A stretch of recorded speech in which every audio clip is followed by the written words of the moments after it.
ମୁଁ ଚାକିରି ଛାଡ଼ି ଚାକିରି ଯେତେବେଳେ କରିବା ପାଇଁ ଗଲି ଆଜ୍ଞା, ଇଏ ମ୍ୟାଡାମ ଜଣକ ଯେତେବେଳେ ମୋ ନାଁରେ କେସ୍ ଦେଇଛନ୍ତି, ଇଏ ମୋର ସର୍କଲଟାକୁ ପୁରା କହିଦେଇଛନ୍ତି ଯେ ମୁଁ ତା ନାଁରେ କେସ୍ ଦେଇଛି, ବୁଝିଲି। ମୁଁ ତା ନାଁରେ କେସ୍ ଦେଇଛି, ମୁଁ ତା ନାଁରେ କେସ୍ ଦେଇଛି, ବୁଝିପାରୁଛନ୍ତି? ଗୋଟେ ପୁଅ ଆଜ୍ଞା କଣ କରିଛି ସେଇଟା କେହି କେହି ଦେଖିବେନି, ଦେଖିବେନି, ବଟ୍ ଗୋଟେ ଝିଅଟି କେସ୍ ଦେଇଛି ବୋଲି ସେଟା ଡେଫିନେଟଲି ଏଇଟା ଗୋଟେ କିଛି ନା ବଜାରରେ କିଛି ପୁରା ଡେଙ୍ଗୁରା ବାଡା ହେଇଯିବ। ଏଇଟା କିଛି ନା କିଛି ଗୋଟେ ରେପ୍ କେସ୍ ହେଇଥିବ, କଣ ଗୋଟେ ଭୁଲ କି ତାକୁ ଗୋଟେ କରିଦେଇଛି। ଅସଦାଚରଣ କରିଥିବ, କି ତାକୁ ତାର ଇଜ୍ଜତ ଉପରେ ଆଞ୍ଚ ଆସିଥିବ, ସେଥିପାଇଁ ସେ କେସ୍ ଦେଇଛି। ମତେ ଆଜ୍ଞା ଏଚଆର ମୋର ଚାକିରି ହେଇଯାଇଥିଲା, ମାନେ ଖାଲି ମତେ ମାନେ ମୋର ଅଫର ଆକ୍ସେପ୍ଟାନ୍ସ ପାଇଁ ମତେ ଖାଲି ଆସିବାର ଥିଲା, ଏଚଆର ରାଉଣ୍ଡ ସରିଯାଇଥିଲା ଆଜ୍ଞା। ଏଚଆର ପାଖରେ ମାନେ କହିଲେ କାନ୍ଦ ଲାଗୁଛି କି ଏଚଆର ପାଖରେ ଆଜ୍ଞା ପହଞ୍ଚି ଯାଇଛି ଯେ ମୁଁ ମୋ ନାଁରେ ପୋଲିସ କେସ୍ ହେଇଛି ବୋଲି। ମାନେ ଠିକ ଅଛି, ସେ ମାନେ ଶୁଣନ୍ତୁ, ମାନେ ମୁଁ ତାଙ୍କୁ କହୁଛି ମୁଁ କ୍ୟାରେକ୍ଟର ସାର୍ଟିଫିକେଟ ଆଣି ଦେବି ଆଜ୍ଞା, ମୁଁ ସେମିତି କିଛି କରିନି, ଏଟା false case, station diary mention ହେଲା, ଚାକିରି ମୋର ହେଲା ନାହିଁ। ମୁଁ ଆଜ୍ଞା 11 ମାସ ଘରେ ବସିଲି ୱିଦାଉଟ୍ ଇନକମ ରେ।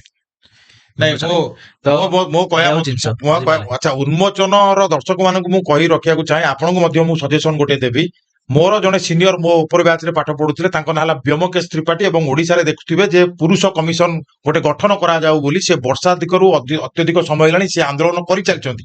ଏବଂ ସେ କେସରେ ଆପଣ ଦେଖିବେ ଯେତେବେଳେ ଗୋଟେ ପୁରୁଷ ପ୍ରତାଡନା ହଉଛି ବା ପ୍ରତାରଣାର ଶିକାର ହଉଛି ବା ଏଭଳିଆ ଯଦି କହୁଛି ମାଲି ମକଦ୍ଦମା ହେଇଯାଉଛି, ତ ସିଏ ପୁରୁଷ କମିଶନର ଆଶ୍ରୟ ନେଉଛନ୍ତି ଏବଂ ନୋ ଡାଉଟ୍ ପୁରୁଷ କମିଶନ ମଧ୍ୟ ତାର ବାଟ ବାହାର କରୁଛନ୍ତି। ତ ମୁଁ ଆପଣଙ୍କୁ ସଜେସନ ଦେବି, ଆପଣ ପୁରୁଷ କମିଶନରେ ଯାଇକି ଯୋଗାଯୋଗ କରିପାରିବେ। ବ୍ୟୋମକେଶ ତ୍ରିପାଠୀ ଯିଏ ଓକିଲ ଅଛନ୍ତି ସେ ସେଟାକୁ ବୁଝିପାରିବେ।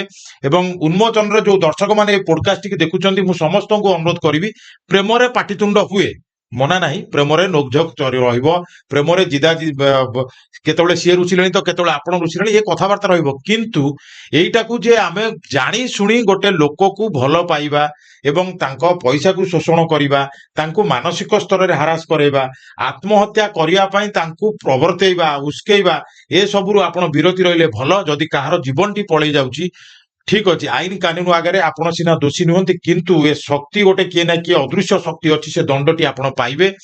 ଉନ୍ମୋଚନର ଆମ୍ନା ସାମ୍ନାରେ ଆଜି ଆମେ ବହୁତ ବିଷୟରେ ଆଲୋଚନା କଲେ। ଆହୁରି ବି ରହିଗଲା କିଛିଟା, ମାନେ ଯୋଉଟା କି ଆପଣ ଜାଣିବି ନାହାନ୍ତି, ଜାଣିଲେ ଆପଣ ବି ସକ୍ ହେବେ। ଯୋଉ ମଝିରେ ଆପଣ କହୁଥିଲେ ଯୋଉ ଆପ୍ଲିକେସନ ଥ୍ରୋରୁ ଯୋଉ ପଇସା ଉଠେଇବା କଥା, ଟଙ୍କା ପଇସା, ଚାଇନାର ଆପ୍ଲିକେସନ ଥିଲା ଯୋଉଟାକୁ ବ୍ୟାନ୍ କରାଲା, ଆରବିଆଇ ଯୋଉଟାକୁ ବ୍ୟାନ୍ କଲା, ଆଉ ସେଟା କଲେକ୍ସନ କୋଉଠୁ ହଉଥିଲା ଜାଣିଛନ୍ତି? କୋଉଠୁ? ପାକିସ୍ତାନରୁ। ଆଚ୍ଛା, କଲେକ୍ସନ ଏଜେଣ୍ଟ ଯୋଉମାନେ, ସେମାନେ ହଉଛନ୍ତି ପାକିସ୍ତାନର, ବୁଝିପାରୁଛନ୍ତି? ସେମାନେ ତ ଗୋଟେ ସାଇବର କ୍ରାଇମ କରିକି ସେମାନେ ବସୁଛନ୍ତି। ଆଜ୍ଞା, ସେମିତି ପାକିସ୍ତାନ। ଗୋଟେ କଣ ଘଟଣା ଘଟିଯାଇଛି? ହଁ, ଶୁଣନ୍ତୁ କହୁଛି ଆପଣଙ୍କୁ, ଯେତେବେଳେ ମୋ ପାଖକୁ କଲ୍ ଆସିଲା, ତାର ବହୁତ ସାରା +119 ଏମିତି ଆସିଲା, ମତେ ଉଠେଇଲି, ଟ୍ରୁ କଲର ତ ଜାଣିଛନ୍ତି ସବୁ ଜଣା ପଡିବ, ଲେଖା ହେଲା ଯେ ପାକିସ୍ତାନୀ ଏଜେଣ୍ଟ, ପାକିସ୍ତାନୀ ଏଜେଣ୍ଟ। ଦେନ୍ ସେଟା ମୁଁ ସେତେବେଳକୁ କନଫର୍ମ ନଥିଲି, ବୁଝିପାରୁଛନ୍ତି? ପରେ କନଫର୍ମ ହେଲି କେତେବେଳେ ନା, ଯେତେବେଳେ ଏଇ ଯୋଉ ତାର ବାକି, ଏଇ ଯୋଉ ଗାଡିଟି ବନ୍ଧା ପଡିଗଲା, ତାପରେ ତାଙ୍କର ଯୋଉ ବାକି ତାର ସୁଝିଗଲା, ତାଙ୍କର ଯୋଉ ଆଣିଥିଲେ ଲୋନ ଯେତେବେଳେ ସୁଝିଗଲା, 3 ଲକ୍ଷ ଟଙ୍କା ଆଣିଥିଲେ, 1.5 ଲକ୍ଷ ଟଙ୍କା ସେଇ ଯୋଉ ପାକିସ୍ତାନ ଏଜେଣ୍ଟ ଗୋଟେ ଅଛି, ବୁଝିପାରିଲେ, ଯିଏ ତାଙ୍କୁ ଫୋନ କରିଥିଲା, ସିଏ କିଛିଟା ପଇସା ନିଜେ ବି ଦେଇ ଦେଇଛନ୍ତି। ମୁଁ ଆପଣଙ୍କୁ କହୁଛି, ମୋଠୁ ଦୂର ହବାର ଏଇଟା ବି ଗୋଟେ ରିଜନ ହେଇଥାଇପାରେ। ଯେତେବେଳେ ଅଗଷ୍ଟ ମାସରେ ସିଏ ମତେ କହିଲେ କି, ଯେହେତୁ ସେ ବ୍ୟାଙ୍କ ଚାକିରି କରିଥିଲେ, ଇଏ ତାଙ୍କ ସହିତ କଥା ହୁଅନ୍ତି ହ୍ୱାଟ୍ସଆପରେ, ଯେତେବେଳେ ସିଏ ତାଙ୍କୁ କହିଛନ୍ତି କି ମୋର 79 ଲାକ୍ସ ନା 80 ଲାକ୍ସ ମୋର ଗୋଟେ ଆକାଉଣ୍ଟ ଖୋଲିବାର ଅଛି, ମୁଁ ଜଣକୁ ଯୋଉ ହବାଲା ଯୋଉ କରନ୍ତି ଜାଣିଥିବେ ଆପଣ, ସେଇ ବାବଦରେ ମୁଁ ତମକୁ ଦେବି, ତମର ଗୋଟେ ଆକାଉଣ୍ଟ ଖୋଲିଦିଅ। ଇଏ ଯେତେବେଳେ ମତେ ଆସି କହିଲେ, ମୁଁ ଆଜ୍ଞା ଦୁରୁଜୁହାର କରିଦେଲି, ମୁଁ କହିଲି ନା, ସେଥିରେ ମୁଁ ପଶିବାକୁ ଚାହୁଁ ନାହିଁ, ମତେ ପୁରା ନାହିଁ, ଠିକ ଅଛି।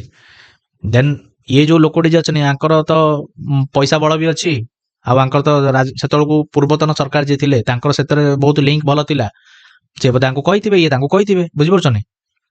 ତ ଯୋଉଥିପାଇଁ ଏଇଟା ବି ଗୋଟେ କାରଣ ହେଇଥାଇପାରେ ମୋଠୁ ସେ ଇଏ କରିବା ପାଇଁ, ବୁଝିପାରୁଛନ୍ତି? ନହେଲେ ଆପଣ ନିଜେ ଗୋଟେ କଥା ଭାବନ୍ତୁ ଆଜ୍ଞା, ଆଜିକା ଡେଟ୍ରେ ପଇସା ଇନକମ କରିବା ବହୁତ କଷ୍ଟ ହେଇଗଲାଣି। ଭଲ କଥାରେ କହିଲେ, ପଇସା ଇନକମ କରିବା ବହୁତ କଷ୍ଟ ହେଇଗଲାଣି। ଶୁଣନ୍ତୁ ଆଜ୍ଞା, ଗୋଟେ ଲୋକ ୱିଦାଉଟ୍ ବ୍ୟାକ୍ ସପୋର୍ଟରେ ଚାକିରି କରୁଥିଲା, ଚାକିରିରୁ ବାହାରି ଗୋଟେ ଗାଡି କଲା, 2ଟା ଗାଡି କଲା, ବଟ୍ କେବେ ବି ସେ ବର୍ଷେ ଭିତରେ, 1.5 ବର୍ଷ ଭିତରେ କେବେ ବି ସେ 21ଟା 22ଟା ଗାଡି କରିଦବନି। ଠିକ ଅଛି, ନା ମୁଁ କହୁଛି, ବୁଝିପାରିଲେ? କାହିଁକି ନା ଏଇ ଜିନିଷ ହେଇଥାଇପାରେ, ବଟ୍ ତାକୁ ସରକାର ଯଦି ଖୋଳତାଡ଼ କରିବେ କି ଜାଣିବେ, ସେତେବେଳକୁ ସେ ଜାଣିପାରିବେ। ନାଇଁ, ବାହାରିବ। କାହିଁକିନା ମୁଁ କହୁଛି ଗୋଟେ କଥା, ଗତକାଲି ଆଇପାକ୍ କଲିକତାରେ ମମତା ବାନାର୍ଜୀ ଯାଇକି ଯେତେବେଳେ ଏନଫୋର୍ସମେଣ୍ଟ ଡାଇରେକ୍ଟୋରେଟ ଯେତେବେଳେ ଗଲେ ଏବଂ ତାଙ୍କର ହାର୍ଡ ଡିସ୍କ ହେଲା କିମ୍ବା ଫାଇଲ ହେଲା ଯେତେବେଳେ ଖଡଉଥିଲେ, ମମତା ବାନାର୍ଜୀ ନିଜେ ଯାଇକି ତାଙ୍କୁ କହିଲେ ନାଇଁ, ଏମାନେ ଚୋରି କରିବାକୁ ଆସୁଛନ୍ତି କରିକି, ଦିଲ୍ଲୀରୁ ପଲ୍ଲୀ ଯାକେ ସିଏ ଗୋଟେ ଗଣ୍ଡଗୋଳ ଆମର ତୃଣମୂଳ କଂଗ୍ରେସ ସହିତ ଏବଂ ଆଇପାକ୍ ଯୋଉ ଥିଲା ତାଙ୍କର କନସଲଟାନ୍ସି ଥିଲା, ଯୋଉମାନେ କି ଟିଏମସିର ସବୁ କଥା ବୁଝାବୁଝି କରୁଥିଲେ, ଏଇ ଯୋଉ ହାୱାଲା କଥା କହିଲେ ଯେ 70 ଲକ୍ଷ ଟଙ୍କା ଯୋଉ ହାୱାଲା ହବ, ଆକାଉଣ୍ଟ ଖୋଲିବେ ସେ ଯୋଉ ମାୟାବିନୀ ମହିଳା ଜଣକ ଏବଂ ଆପଣ କହୁଥିଲେ ମତେ ଯେ ନାଇଁ ତାଜମହଲ ଯେତେବେଳେ ବୁଲିବାକୁ ଗଲା ସମୟରେ CISF central industrial security force ମାନେ ତାଙ୍କ ମୋବାଇଲ କୁ ଜବ୍ତ କରିଥିଲେ ଯେ ସେ ପାକିସ୍ତାନୀ ଏଜେଣ୍ଟଙ୍କ ସହିତ କଥା ହେଲା ବେଳେ ସେ ଭିଡିଓ କରୁଥିଲେ କଲ ଦେଖଉଥିଲେ ଯେ ନାଇଁ मैं यहाँ पे खड़ी हुई हूँ मैं यहाँ पे हूँ कहाँ पे खड़ी हुई हो ये सब कथबार्ता जो पाकिस्तान एजेंट लिंक कथा कहते एवं गतकाली हाईकोर्ट को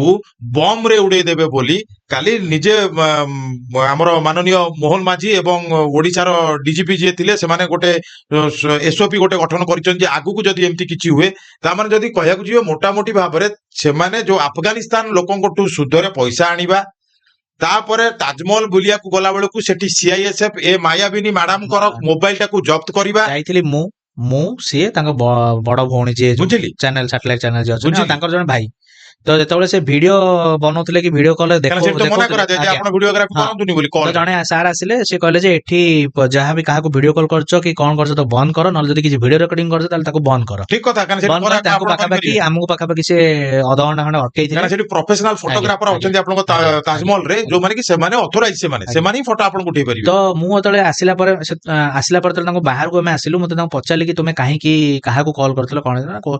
ମତେ ସେ କହିଲେ ଯେ ମୁଁ ସେଇ ପାକିସ୍ତାନ ଯୋଉ ସେ ଭିଡିଓ କଲ୍ କରିଥିଲା ମୁଁ ତାକୁ ମେସେଜ କରିଥିଲା ମୁଁ ତାକୁ କହିଲେ ମୁଁ ତାଜମହଲ ବୁଲି ଆସିଛି ସେ ମତେ କହିଲା ଟିକେ ଦେଖାଅ ମତେ ଭିଡିଓ କଲ୍ ରେ ତ ସେଠୁ ଯୋଉ ଆମ ଭିତରେ ଯୋଉ ଝଗଡା ହେଲା ଦେନ୍ ସିଏ ସେଠୁ ଏଇ ଆସିବା ପର୍ଯ୍ୟନ୍ତ ଭୁବନେଶ୍ୱରକୁ ସେ ମୋ ସହ କଥା ବି ହେଇନଥିଲେ ବୁଝିପାରୁଛନ୍ତି ତ କାହିଁକିନା ଏଇଟା ଗୋଟେ ବହୁତ ସେନ୍ସିଟିଭ ଜିନିଷ ଆଜ୍ଞା ବୁଝିପାରୁଛନ୍ତି ସେନ୍ସିଟିଭ ଜିନିଷ ହେଲା। ତ ମତେ କାହିଁ ହଜମ ହଉନି ଏକରେ ତ ଆଫଗାନିସ୍ତାନ ଟୁ ଟଙ୍କା ଆଣିବା ହୁଁ। ଦ୍ୱିତୀୟରେ ହାୱାଲାରେ ଟଙ୍କା ଏପଟ ସେପଟ କରେଇବା ତୃତୀୟରେ ପୁଣି ପାକିସ୍ତାନୀ ଏଜେଣ୍ଟ ମାନଙ୍କ ସହିତ କଥାବାର୍ତ୍ତା ହବା ଅବଶ୍ୟ ଆପଣଙ୍କର ଭାଗ୍ୟ ଭଲ ଯେ ଆପଣ ତାଙ୍କ ସହିତ ଆଉ ନାହାନ୍ତି ଏବଂ ମୁଁ ଉନ୍ମୋଚନ ଚ୍ୟାନେଲ ମାଧ୍ୟମରେ ସମସ୍ତଙ୍କୁ ନିବେଦନ କରିବି ପୋଲିସର ଯୋଉ ଅଧିକାରୀ ମାନେ ଅଛନ୍ତି ଯଦି ଆପଣ ଏ ପୋଡକାଷ୍ଟଟି ଦେଖୁଥାନ୍ତି ଆପଣ ସତର୍କ ନଜର ରଖନ୍ତୁ ଓଡିଶାରେ ମଧ୍ୟ ପାକିସ୍ତାନ ଲିଙ୍କ ରହିପାରେ ଓଡିଶାରେ ମଧ୍ୟ ଚାଇନା ଲିଙ୍କ ରହିପାରେ ଯୋଉମାନେ କି ଗୁଇନ୍ଦାଗିରି ମଧ୍ୟ କରିପାରୁଛନ୍ତି କିଛି ଅସମ୍ଭବ ନୁହେଁ କାହିଁକିନା ଯଦି ସିଆଇଏସ୍ଏଫ ର ଯବାନ ମାନେ ମୋବାଇଲଟିକୁ ଛଡେଇ ନେଇକି ମନା କରୁଛନ୍ତି ଯେ ତୁମେ ଏଠି କଲଟି କରନି ପୁଣି ଦେଖୁଛନ୍ତି ଯେ ପାକିସ୍ତାନରୁ କଲଟି ଆସିଲା ପରେ ମଧ୍ୟ ଏବଂ ଆଜି ଆମ ଷ୍ଟୁଡିଓରେ ଯିଏ ଅଛନ୍ତି ଆମ୍ନା ସାମ୍ନାରେ ରାକେଶ ବାବୁଙ୍କ ଭାଗ୍ୟ ଭଲ